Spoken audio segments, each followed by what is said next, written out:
my name is Dr. Fiona Matley, and I'm a postdoctoral researcher at Oxford Brookes University. I've come to academic research relatively late in my working life, and previously I've been involved in consumer and business-to-business research in the commercial sector, and then strategic and communication research in the charity sector. So I'm in my late 50s, and I identify as someone who routinely drank at increasing and high risk in the past and now doesn't. I've recently completed a PhD on midlife drinking, which covered both men and women's alcohol consumption in the UK. In my PhD, I looked at certain influences on alcohol consumption, and particularly those involving processes that are sometimes called automatic, such as habits and feelings, and other processes that might be considered as less than fully conscious, such as long-held beliefs and ingrained associations with alcohol. These types of so-called automatic processes are often linked to people drinking at increased levels of risk. So I looked at whether it might be possible to target processes like these to help midlife adults reduce the amount they drink. And during my PhD, I did some early stage work on the development and testing of a new online tool. The findings from this indicated that targeting processes that operate at several different levels of consciousness could be important, as there seem to be a number of interconnected processes that influence drinking practices in midlife. And these processes may be operating at a fully conscious level, at a non-conscious level, or at a level that are part conscious and part non-conscious.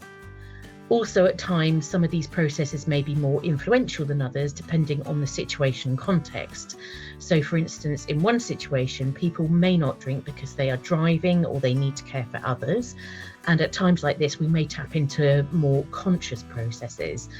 In other situations, people may drink or drink more because they want to relax and unwind, and are maybe not so aware of how much they are drinking. And at times like these, unconscious processes such as automatic cues and habits may be more influential.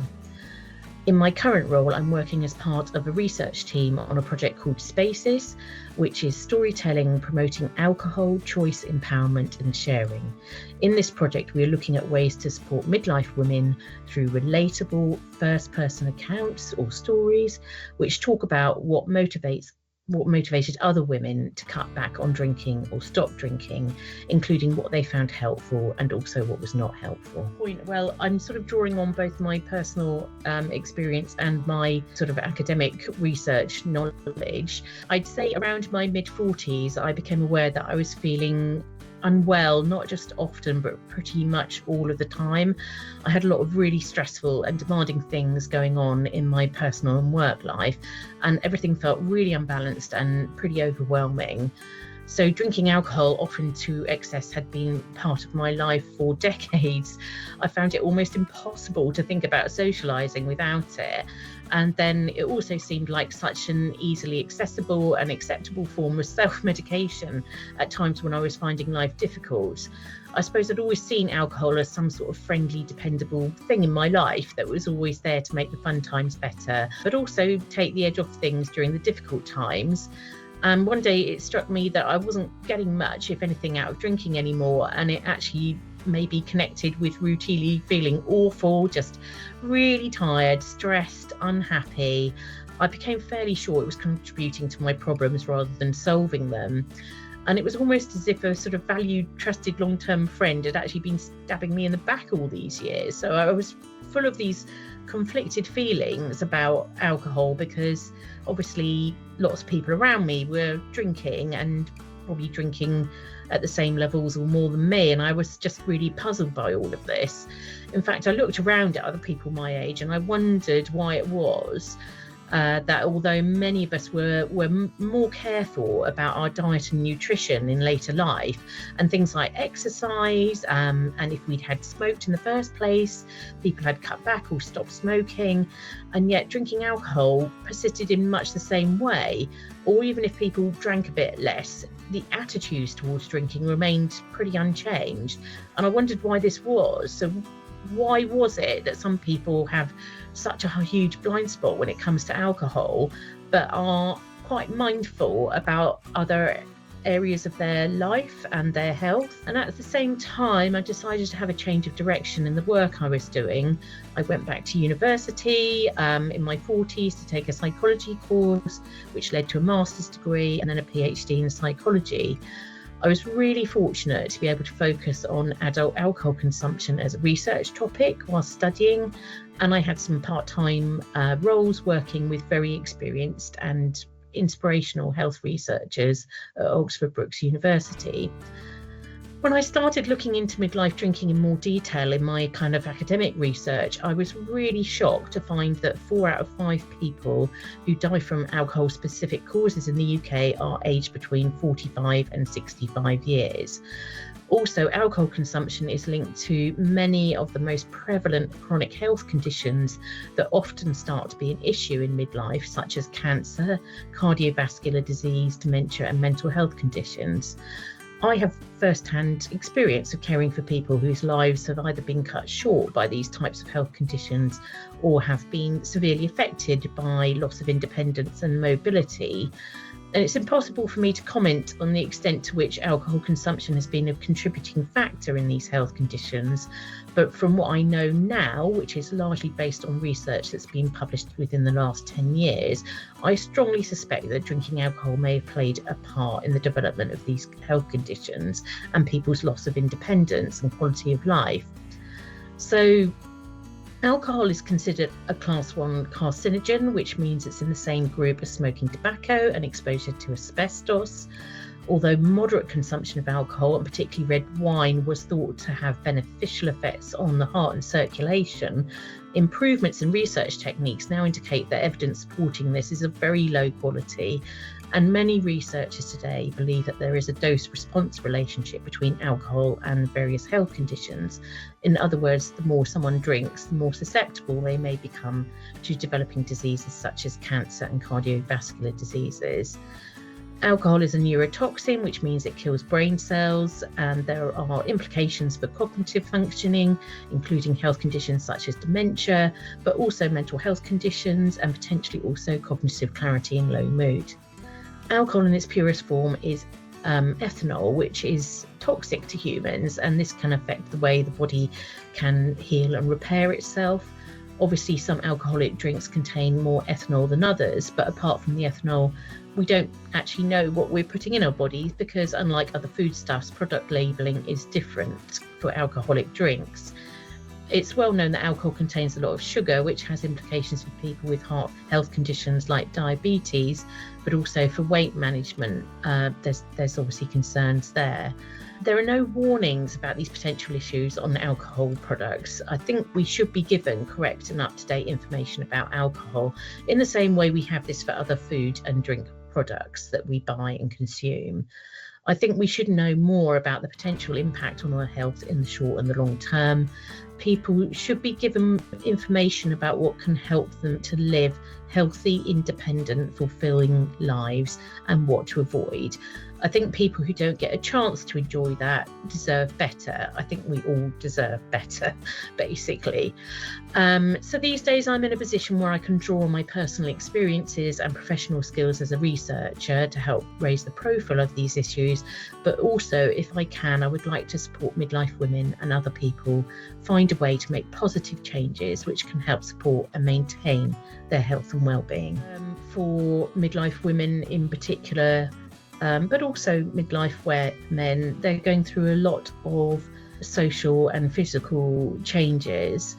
As we age, we're not always able to process alcohol as efficiently as we did when we were younger, and there's some very good sound evidence behind the biological reasons for that. It's not my area of expertise, but I would say that there's some brilliant information about the effect that alcohol can have on people of any age on the Alcohol Change UK website, and also the Institute of Alcohol Studies have produced a number of wonderful videos about common health conditions like cancer and cardiovascular disease and the role that alcohol may play in those. It can also be a time when people review their behaviours and thoughts that perhaps no longer serve them at this point in their lives, even if they have done in the past.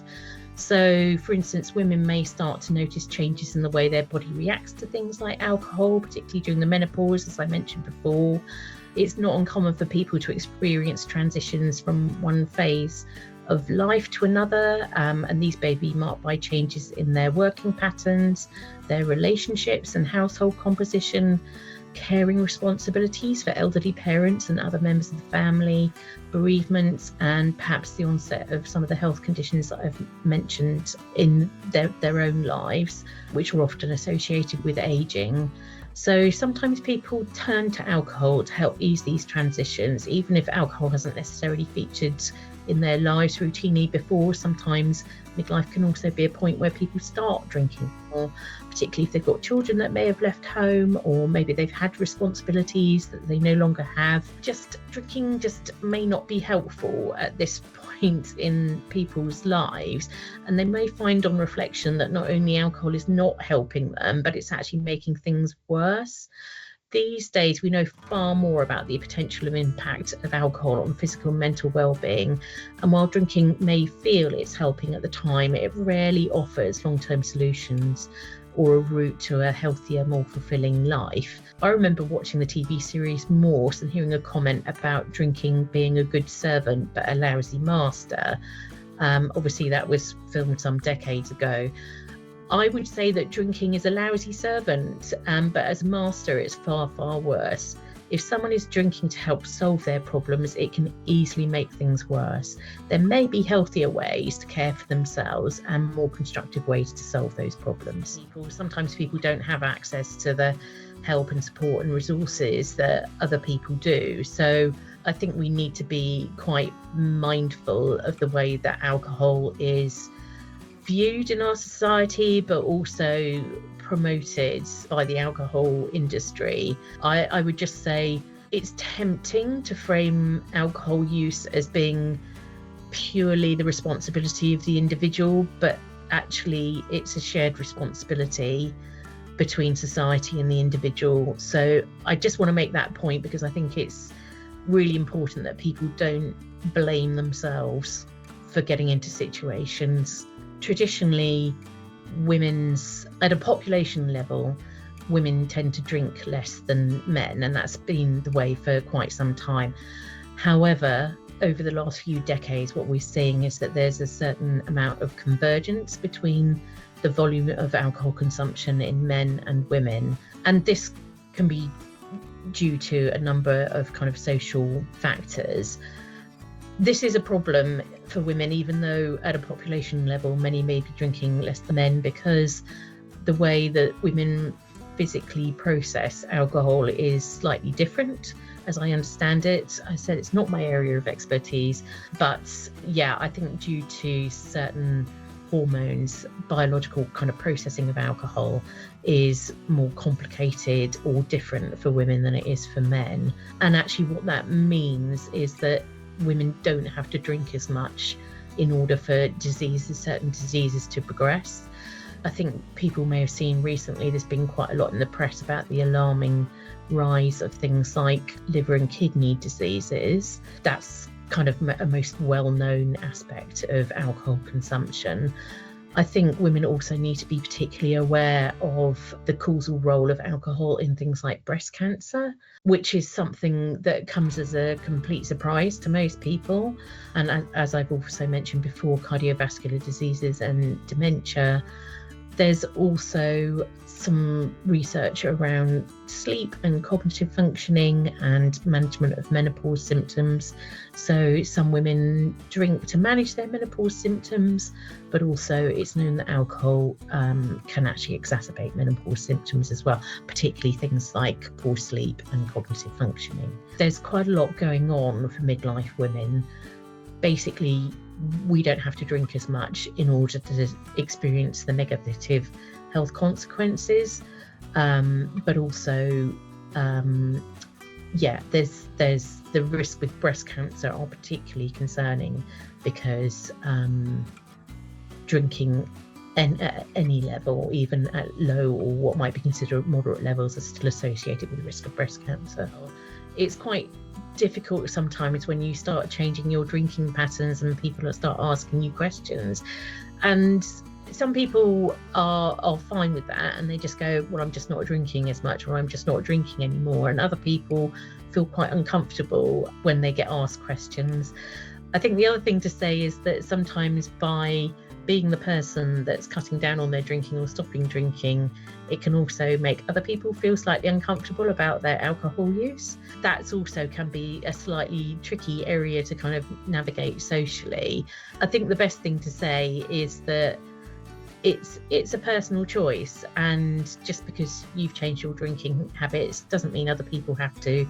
That's completely their choice, but it's also your choice. But also, I don't think it's helpful that some people feel they have to justify why they're cutting back. Yeah, you shouldn't have to have a reason like, I've got a health condition, or I'm driving, or whatever. You shouldn't have to, really. You should just be able to enjoy time with people, whether you drink alcohol or not. Being a kind of young person and going off to university in the 80s, I definitely recall the sort of ladette culture being quite prevalent in the UK at that time. And I know that some of my associations with alcohol were kind of rooted in that kind of behaviour, and that can be to some extent difficult to change later on. I think even when you're older and maybe you perceive your drinking to be cultured, perhaps you get to know more about how wine is produced and about different types of wine, and that can all kind of mask actually quite a worrying relationship with alcohol, because whether you're drinking spirits or lager or beer or cider or some fancy produced wine, actually it's still all got alcohol in it at the end of the day. It might be packaged in a certain way and it might have a social perception, but it's still alcohol. I think there's a really kind of concerning trend towards feminisation of drinking culture, and that it's an important part of a girl's night out, or there's this whole thing about mummy wine. Yeah, wine drinking seems to be kind of prevalent whenever you go to buy a birthday card or anything like that. It's just, yeah, it feels like it's quite pervasive, all of that. I think it can take quite a lot to challenge that kind of prevalent social perception. I think we've recently had a pandemic, which has exacerbated issues around home drinking, which has become much more acceptable and normalised before the pandemic. But actually, for some people who may have had an issue, I think what we know is that people that were already drinking at risk, not necessarily in the home, but in any setting, actually increased their consumption during COVID, and that hasn't always come down. Whereas people who were already drinking at low and moderate levels, tended to actually decrease their alcohol consumption during the COVID pandemic. So I think what it did was act as a catalyst for people for whom maybe alcohol use was already slightly problematic. Obviously, alcohol is available in so many shops. There's online deliveries. Yeah, that's also kind of another challenge for people, is so available basically, and it's so accessible. There is some research that suggests that as a kind of commodity for people to buy, alcohol is often a lot more affordable these days than it was in previous decades. So there are some interesting conundrums around perception of price and cost and benefit as well. Again, it's not my area of expertise, but I'd say the kind of prevalent social normalisation of drinking and the feminisation of drinking, the home drinking and the easy availability of alcohol are all quite difficult things to negotiate for people, or can be. I think it's really the whole kind of no and low alcohol area is absolutely fascinating, and I think because it's relatively new, we probably don't know enough about what the implications are of these products. On a personal level, I quite like to have a no or low alcohol product every now and again. I quite like the beers and the ciders and some of the wines. Some of the wines are great, some of them are not so great, and I find that works for me and with a lot of people that I socialise with. I do have concerns about the perception of alcohol brands as being the alcohol products connected with the non-alcohol products is slightly concerning for me. And because I come from a background of kind of market and consumer research, I know a bit about kind of branding and alibi branding and all that kind of thing. And I'm like, yeah, I'm really not sure what's going on here. There is a lot of really great work that's being done by alcohol researchers and alcohol bodies such as the Alcohol Health Alliance, but also Alcohol Change UK and the Institute of Alcohol Studies, who are looking into this with researchers at various universities at the moment. And I would say we just don't know enough about what the implications of all of this are, particularly on people or within society who may be particularly vulnerable, and particularly thinking about children and young adults, but also other people who, you know, the known low alcohol products may be some sort of gateway product for them if they're non-drinkers. That's a bit concerning. I think we just don't know what that is. But I also think they can be incredibly useful for some people as well. I've spoken to lots of people who find that it's very beneficial for them, particularly in the social situations that we were talking about earlier on, where they might feel the pressure to drink. Actually having a drink that looks like alcohol but actually doesn't have alcohol in it can be incredibly helpful for some people. But for other people, there may be some issues involved around their consumption of those products. I think the other thing about perceptions or misperceptions around alcohol consumption is, which I find particularly concerning, is some kind of prevalent perceptions about people who reach out for help when reducing their alcohol consumption, or people who have reduced their alcohol consumption or stopped drinking altogether. There is this tendency, as I said before, to focus on people at either end of the spectrum. So some people may be seen as having an alcohol use disorder or being dependent on alcohol, and this may be connected with perceptions of other dysfunctional or socially undesirable behaviour. On the other hand, people who don't drink may be perceived as having had previous problems with alcohol, or as someone who doesn't drink for other reasons, a whole raft of reasons. And as I said before, there's this whole grey area in between, in which drinking behaviour and perceived relationships with alcohol may fluctuate depending on people's current situation and life circumstances. And within this grey area, there are many people whose lives are being affected by alcohol consumption and the potentially detrimental consequences of might be perceived as problematic drinking. And I think we are getting better at supporting people who are in this kind of grey area, but I don't feel that there's enough support for people like that. And I think we need to challenge these kind of very polarised, stigmatising views about alcohol consumption. Yeah, I'm not a big fan of words like addict and other labels that are often ascribed to people who are perceived to be drinking at certain levels or having certain relationship with alcohol. I think it's more important to talk about and understand what's driven those behaviours and how somebody's ended up where they are in their relationship with alcohol and what can be done to support them.